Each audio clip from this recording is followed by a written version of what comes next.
After days of speculation, the U.S. Department of Defense has officially announced that it will be sending the Ukrainian military high-mobility artillery rocket systems, Himars. The decision to commit these advanced rocket launchers to Ukraine comes after much debate on whether it is appropriate and legal to provide the Ukrainian military with weapons that can reach Russia. On Wednesday, the U.S. Department of Defense authorized yet another package of military aid to Ukraine worth $700 million. The most conspicuous part of the package was the 4 M142 high-mobility artillery rocket systems, or Himars. 4 Himars might seem and is a rather small number to tip the scale of the war in the Donbas. But throughout its security aid packages to Ukraine, the Pentagon has set a pattern of first providing a small number of a particular weapon system, especially if it is something that the Ukrainians are unfamiliar with, to gauge how well the Ukrainians adapt to the weapon systems and incorporate them into their operations.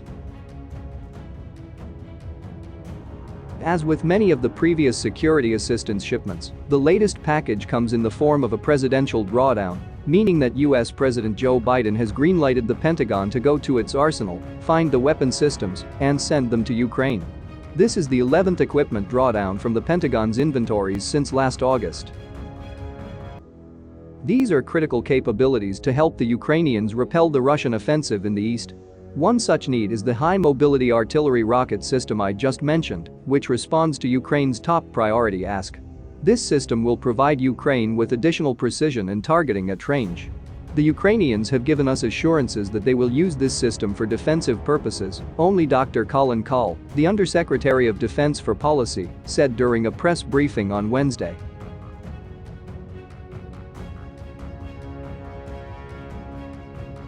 Interestingly, the 4 high-mobility artillery rocket systems Ukraine is receiving were already prepositioned in Europe in anticipation of the need to commit them to Ukraine. The M142 Himars system, high-mobility artillery rocket system, is a modernized, lighter and more agile wheel-mounted version of the track-mounted M270 MLRS developed in the 1970s for US and Allied forces. The Himars that Washington is providing to Ukraine will have a range of about 50 miles, 80 kilometers, a U.S. official told reporters. Himars units carry one preloaded pod of 6 227mm guided missiles. The M270 carries 2 pods, or one large pod loaded with an Army tactical missile system, ATACMS, tactical missile. The U.S. will not supply Ukraine with the ATACMS, which has a range of 300 kilometers. With a small crew, the Himars can remove a spent pod and load a fresh one in minutes without other vehicles helping. The crews will require some training. The U.S. military already has Himars units in Europe, and NATO allies Poland and Romania have acquired the systems.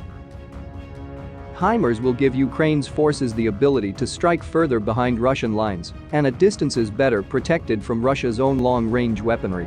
The GPS-guided missiles the Himars shoots have a range about double that of the M777 howitzers that the U.S. recently supplied to Ukraine forces.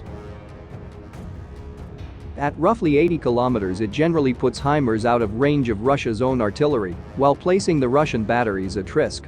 It also could threaten Russian supply depots amid Western belief that the Russian forces suffer logistical problems.